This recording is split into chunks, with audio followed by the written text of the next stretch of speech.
অৰ্থাৎ চলিত বৰ্ষৰ 25 ডিচেম্বৰত আমি মিছন বসুন্ধৰা 4 আনুষ্ঠানিকভাৱে আৰম্ভ কৰিম। মিছন বসুন্ধৰা 4। মিছন বসুন্ধৰাৰ ক্ৰমাগত 3টা পৰ্যায়ৰ অসমৰ ভূমি ৰাজসংস্কাৰৰ ক্ষেত্ৰত এক সুদৃঢ় কাঠামো স্থাপন কৰিছে। এই অভিযানৰ জৰিয়তে ৰাজ্যৰ বিভিন্ন ভৌগোলিক অঞ্চলত জনগোষ্ঠীসমূহলৈ ভূমিৰ অধিকাৰ আৰু ভূমি বন্দোবস্তিৰ সুবিধা সম্প্ৰসাৰিত কৰা হৈছে।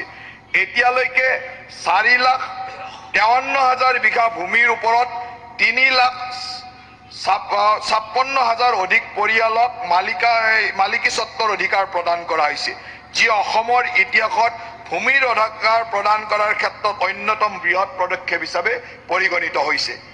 বিশেষভাৱে চৰ অঞ্চলৰ ডিজিটেল জৰীপৰ ওপৰত গুৰুত্ব আৰোপ কৰি মিছন বসুন্ধৰা 4 ৰূপায়ণ কৰা হৈছে, যাৰ জৰিয়তে বৰাক উপত্যকা আৰু মৰাণ, মটক, আহোম, চুতীয়া, কোচ ৰাজবংশী আৰু খিলঞ্জীয়া জনগোষ্ঠীসমূহৰ ভূমিৰ অধিকাৰ সুনিশ্চিত কৰা হ'ব।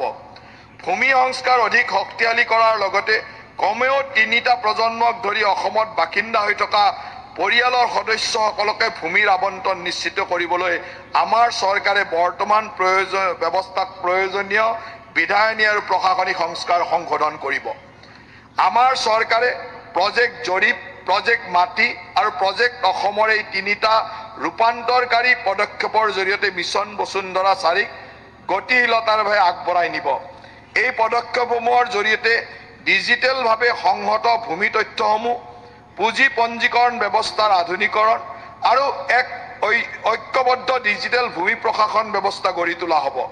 অতি ক্ষুদ্ৰ আৰু মজলীয়া উদ্যোগ আৰু খাদী উদ্যোগসমূহৰ প্ৰসাৰ সাধনৰ উদ্দেশ্যে আমাৰ চৰকাৰে প্ৰচলিত আইনৰ প্ৰয়োজনীয়তা সংশোধন আনিব, যাতে এই উদ্যোগসমূহৰ বাবে ভূমি ব্যৱহাৰৰ শ্ৰেণী পৰিৱৰ্তন স্ব-সেৱা উপলব্ধ হয়।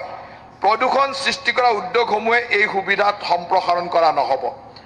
ৰাষ্ট্ৰীয় সুশাসন দিৱস হিচাপে পালন কৰা ভাৰত ৰত্ন অটল বিহাৰী বাজপেয়ী ডাঙৰীয়াৰ জন্মদিনটোৰ দিনাখন অৰ্থাৎ চলিত বৰ্ষৰ 25 ডিচেম্বৰত আমি মিছন বসুন্ধৰা 4 আনুষ্ঠানিকভাৱে আৰম্ভ কৰিম।